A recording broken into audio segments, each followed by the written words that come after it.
भगवान को मैं नहीं मानता और भगवान मुझे नहीं मानता। भगवान जो मेरा नुकसान कर सकता है वो कर ले, और मैं भगवान का कोई नुकसान करता नहीं, क्योंकि भगवान है ही नहीं। चैलेंज कर रहे हो? बिल्कुल चैलेंज कर रहा हूँ, भगवान को चैलेंज कर रहे हैं? बिल्कुल हाँ कर रहा हूँ।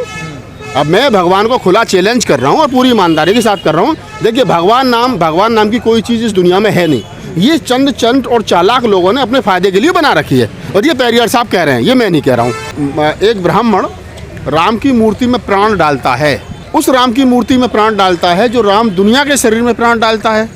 तो ये मज़े की बात नहीं तो और क्या है कि जो राम दुनिया के शरीर में प्राण डालता है, आज उसकी मूर्ति में प्राण डालने के लिए भी एक ब्राह्मण की उसको ज़रूरत पड़ रही है। तो ब्राह्मण कितना श्रेष्ठ है आप इस बात को समझिए। मतलब ब्राह्मण ने खुद को, अपने आप को भगवान से, जो उनका भगवान है उनसे बड़ा बना के रखा है। ये मूर्ख बनाने का जुगाड़ है जो लोग 22 तारीख को राम के मंदिर पर प्राण प्रतिष्ठा करने की बात को हवा दे रहे हैं, होर्डिंग पोस्टर लगा रहे हैं, देश में भक्ति में माहौल बनाने की कोशिश कर रहे हैं। तो उन तमाम लोगों से मेरा एक सवाल है कि हम भी इस बात को मान लेंगे कि हाँ मूर्ति में प्राण प्रतिष्ठा हो जाती है, प्राण डाल दिए जाते हैं। तो हमारा भी एक ये सवाल है कि क्या आप रोहित वेमुला के शरीर में क्या नाम है प्राण डालोगे? क्या पायर तलवी के शरीर में प्राण डालोगे? या जो लोग आज की तारीख में मर रहे हैं उनके शरीर में प्राण डालोगे? इंसान है ना। अच्छा, पत्थरों में डालेंगे? नहीं, भगवान में डलती है। अच्छा, भगवान में डलते हैं।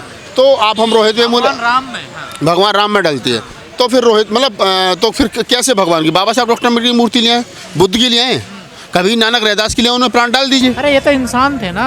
अच्छा, बुद्ध भी इंसान थे। तो ये कैसे मान लिया जाए फिर राम भगवान थे? कोई क्राइटेरिया है भगवान होने का? कोई तरीका है? मतलब भगवान किसको कहा जाए? कुछ ना कुछ तो रहा होगा कि भाई ये भगवान है। जिस प्रकार बुद्ध ने, जिस प्रकार मैंने जन्म लिया वैसे ही राम ने जन्म लिया। जो शिक्षा दीक्षा जैसे मैंने प्राप्त की गुरुकुल से, अन्य लोगों से और लोगों ने प्राप्त की, वैसी राम ने की। रामचंद्र जी ने एक राजा के लड़का थे, बुद्ध भी एक राजा के लड़का थे। रामचंद्र जी की घरवाली का क्या नाम है एक तरीके से अपहरण हो गया। हजारों साल पुरानी पद्धति है ना। देखिए परंपरा, मैं आपकी परंपरा पे ही आ रहा हूँ गजेंद्र जी। जब रामचंद्र जी की पत्नी का अपहरण हो गया, रावण अपहरण करके ले गया, तो वो फिर पेड़ पौधों से पूछे थे कि हे वृक्षों की आपने सीते को देखा है? जानवरों से पूछे थे कि हे क्या आपने सीते को देखा है? अगर काश पेड़ पौधे बोल पाते और बता पाते कि सीता इधर से इधर गई थी, या एक आया था हेलीकॉप्टर वो ले गया। मज़े की बात यह है कि ये पूरी की पूरी जो कहानी है, जिस पर आज की, जिसके आसपास जिसकी जो राजनीति घूम रही है, ये कहानी काल्पनिक है, ये पात्र काल्पनिक है, ये धर्म ग्रंथ काल्पनिक है, और ये धर्म काल्पनिक है, और ये जो धर्म ग्रंथ को लिखने वाले हैं सबका सब काल्पनिक है। ये ठीक उसी प्रकार से है जिस प्रकार से 3 घंटे की पिक्चर चलती है, उस पिक्चर की कहानी काल्पनिक होती है। उसमें जो पात्र हीरो निभाता है वो काल्पनिक होता है, हीरोइन नकली होती है, सारे किरदार नकली होते हैं, लेकिन आदमी उसको एंजॉय करता है। तो वर्तमान समय में मैं वही कह रहा हूँ कि वर्तमान समय में जो देश के अंदर माहौल बना हुआ है, जो देश के अंदर सीन चल रहा है, उसको आप एक पिक्चर के तरीके से सोचिए कि पिक्चर है, मजा आ रहा, देखिए। भावनाओं को ठेस पहुंचा रहे हैं यहाँ पे। भावनाएं तो ठीक है, अच्छी बात है, किसी को ठेस पहुंचाए कुछ सुधर। मैं तो कह रहा हूँ गजेंद्र भाई कि लोगों की भावनाओं को ठेस अगर मेरी बात से पहुंचती हो तो ये संवैधानिक राइट है। भारतीय संविधान का आर्टिकल 51A ये कहता है कि हर इंसान की और ख़ासतौर से सरकारों की जिम्मेदारी है कि वो भारत के नागरिकों में वैज्ञानिक सोच डेवलप करे। और अगर भारत की सरकार ये काम करने में निष्क्रिय हो जाती हो, भारत की सरकार ये काम नहीं कर पाती हो, तो फिर मेरी जिम्मेदारी बन जाती है कि मैं लोगों के दिमाग। संविधान ये भी कहता ना आस्था का ख्याल रखना चाहिए। हर आस्था का ख्याल रख रहा हूँ ना मैंने राम को गाली तो नहीं दी, मैंने रामायण को गाली तो नहीं दी। सवाल तो खड़े किए, सवाल खड़ा करना तो संविधान काल्पनिक बताया। मैंने काल्पनिक बताया, मैंने थोड़ी बताया, सुप्रीम कोर्ट ने बता रखा है ललित सिंह यादव वर्सेस स्टेट के मामले में कि हिंदू, और 1995 में सुप्रीम कोर्ट खुद कह चुका है कि हिंदू धर्म नाम का कोई ग्रंथ नहीं, धर्म नहीं है। सुप्रीम कोर्ट कह चुका है, सुप्रीम कोर्ट ये कह चुका है ललित सिंह यादव वर्सेस स्टेट के मामले में कि राम एक काल्पनिक पात्र, रामायण एक काल्पनिक ग्रंथ है। राम मंदिर क्यों बना है? तो ये जिन्होंने, देखिए ये जिन्होंने बनाया है वो पूछें, वो बताएं, मैं तो नहीं बनाया ना। आप लोगों को दिक्कत हो रही है खासकर विपक्ष को कि इस पे अब बीजेपी वोट मांगेगी और 2024 में सरकार बनाएगी। जो लोग वोट मांगने वाले हैं उनके लिए धन्यवाद। राम मंदिर के नाम पर, जो राम मंदिर के नाम पर वोट देने वाले हैं उनके लिए धन्यवाद। ये दोनों के ये एक अलग विषय है। मेरा जो सवाल है, मेरा सवाल संवैधानिक है, और मैं ये कहता हूँ कि इस देश के अंदर संविधान क्या नाम है, जो वैज्ञानिक सोच के लोग डेवलप होने चाहिए। आप चांद पर पहुँच गए, आप ये विज्ञान ने दिया ना। आप हवाई जहाज मोड़ रहे हैं, ये विज्ञान ने दिया ना, ये पाखंड ने थोड़ी दिया। तो एक तरफ विज्ञान है जो आपको चांद पर ले जा रहा है, और एक तरफ वो विज्ञान के समय में आस्था की कोई जगह नहीं है। कहाँ है विज्ञान में? आस्था है ही नहीं। विज्ञान में और संविधान में और न्यायपालिका में आस्था नाम की कोई चीज नहीं है। आस्था है ही नहीं वहाँ पे। कहाँ है आस्था? को पाखंड कह रहे हैं आप? आस्था से ही पाखंड उत्पन्न होता है। अगर मेरी किसी में आस्था है और वहाँ से फिर मैं किसी की मूर्ति की पूजा करता हूँ और वहाँ बैठ करके एक पाखंडी बाबा जो है पुजारी मेरा बेवकूफ़ बनाता, तो यही पाखंडवाद है। आज देखिए ना कि आस्था के नाम पर गांव देहात में छोटी छोटी बच्चों का बलात्कार हो रहा है। आज देखिए क्या किस प्रकार से महिलाओं का शोषण हो रहा है। भूत उतारने के नाम पर, भविष्य बताने के नाम पर सुबह 4 बजे मंदिर में कोई लड़की पूजा करने के चली गई तो उसका बलात्कार हो गया। अरे जब भगवान अपने मंदिर में होते हुए बलात्कार को नहीं रोक सकता नाबालिग बच्ची के साथ में, तो उस भगवान से क्या उम्मीद है। और मैं तो कहता हूँ पेरियार साहब का सवाल है, मेरा सवाल थोड़ी है। पेरियार ने कहा है रामास्वामी नायकर ने कि भगवान नाम की कोई चीज़ नहीं है और भगवान है तो महामूर्ख है। जब उसको पता था मैं पैदा होने के बाद में उसको नहीं मानूंगा तो उसको मुझे पैदा ही नहीं करना चाहिए था। सारे हिंदू भगवान को मानते हैं, सारे हिंदू राम मंदिर बनने से खुश है। आप क्या हिंदू नहीं है? नहीं, मैं तो हिंदू नहीं हूँ। क्यों? कैसे? मैं बिल्कुल हिंदू नहीं तो फिर हूँ। कौन है आप? मैं देखिए, एक नास्तिक होता है, एक आस्तिक होता है और एक दोनों के बीच में होता है वास्तविक। तो मैं वास्तविक हूँ, मुझे जो दिखता है मैं वो करता हूँ। अगर मुझे पता है इस रास्ते पर चलने से मैं दिल्ली पहुँचूंगा तो उस रास्ते को मैं दिल्ली मानूंगा।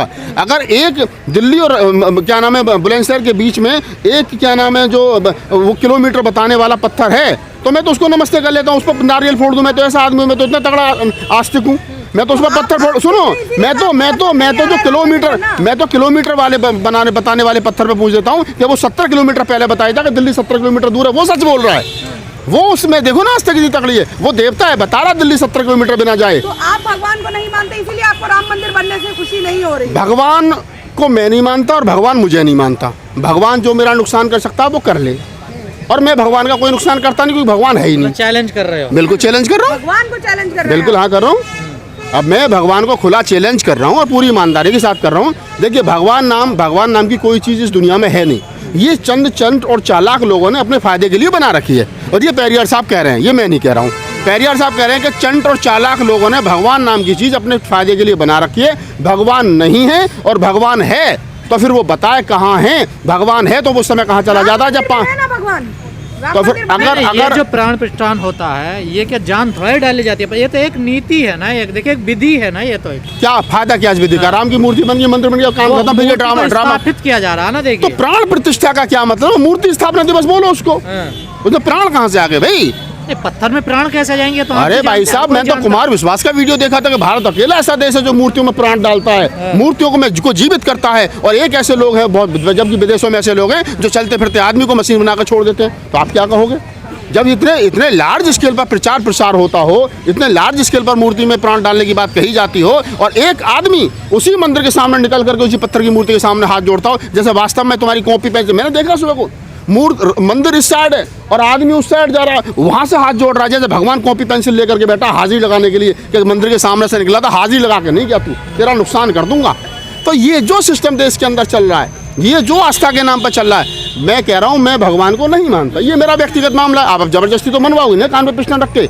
अगर राम का मंदिर बन गया अच्छी बात है, उससे पहले नहीं बना था तब मेरे लिए कोई आफत नहीं थी, अब बन गया तो मेरे लिए कोई लाल बत्ती नहीं मिल गई। राम के मंदिर बनने से जिनको फायदा होता है उनके लिए धन्यवाद, जिनका नुकसान होता है वो लड़ाई लड़ें, और जिनका कुछ नहीं हो रहा मेरी तरह वो भैया मंदिर बन गया तो अच्छा, नहीं बना तो अच्छा। देखिए जो कांग्रेस के वरिष्ठ नेता हैं राहुल गांधी जी, और वो जैसा आपने बताया कि वो न्याय मार्च निकालने के लग रहे हैं 14-15 जनवरी से, तो उनकी पार्टी का डिसीजन है। उससे क्या फ़ायदा होगा, क्या नुकसान होगा, क्या नहीं होगा, ये पार्टी के लोग बेहतर बता सकते हैं। जो पहले राहुल गांधी ने भारत जोड़ो यात्रा निकाली, उसका रिजल्ट ये हुआ कि 3 राज्यों में कांग्रेस की सरकार बनते बनते रह गई। मतलब जिन लोगों को मोबिलाइज करने के लिए वो घर से बाहर निकले थे वो लोग हो ही नहीं पाए।